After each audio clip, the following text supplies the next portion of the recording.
എല്ലാ പണിയും കഴിഞ്ഞിട്ട് വോൾമൗണ്ട് ഒരു ക്ലോസറ്റ് നമ്മൾ വിചാരിച്ച അളവിലേക്ക് കറക്റ്റ് വരണമെന്നുണ്ടെങ്കിൽ നമ്മൾ തുടക്കം തൊട്ട് തന്നെ അതിൻ്റെ പിന്നാലെ നിൽക്കണം കേട്ടോ.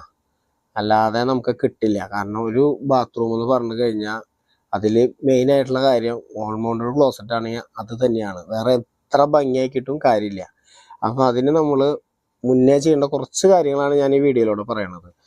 അപ്പോൾ നമ്മൾ ആദ്യം തന്നെ പ്ലംബിങ് ചെയ്യുമ്പോൾ 4 പൈപ്പ് ക്ലോസറ്റ് ഏത് സാധനത്താണെങ്കിൽ നമ്മൾ ആ കറക്റ്റ് ചുമരിനോട് ചേർത്തിട്ട് 4 പൈപ്പ് ആദ്യം കൊണ്ടു നിർത്തണം.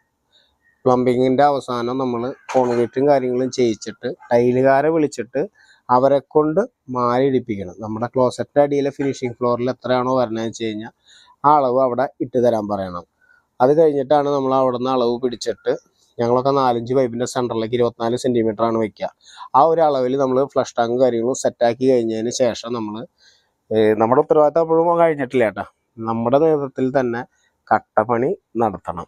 അതായത് ഒരു ക്ലോസറ്റെങ്കിലും എഡ്ജ് വാളെങ്കിലും നമ്മൾ പറഞ്ഞ് അവരെ കൊണ്ട് കെട്ടിക്കണം. അപ്പോൾ അതിൻ്റെ അളവും കാര്യങ്ങളും കറക്റ്റായിട്ട് പറഞ്ഞു കൊടുത്ത് കട്ടയുടെ കനം എത്ര വേണമെന്നൊക്കെ പറഞ്ഞു കൊടുത്തിട്ട് വേണം. നമ്മൾ സാധാരണ ഒന്ന് കൺസീലർ ഫ്ലഷ് ടാങ്ക് മൂടി പോകുന്ന രീതിയിലാണ് തേപ്പ് നടത്താറ്. അപ്പോൾ ആ ഒരു അളവിൽ കറക്റ്റ് പറഞ്ഞു കൊടുക്കണം. പിന്നെ ടൈലൊട്ടിക്കുന്നവരടുത്ത് നമുക്ക് പ്രത്യേകിച്ച് പറയാനില്ല. കാരണം എന്ന് വെച്ച് കഴിഞ്ഞാൽ എല്ലാം ഫിനിഷിങ് ചെയ്തിട്ടുണ്ടല്ലോ. പിന്നെ ആ തേപ്പ് കാരണം അല്ല ടൈലുകാരൻ നോക്കി ടൈലൊട്ടിക്കല വേണ്ടോ.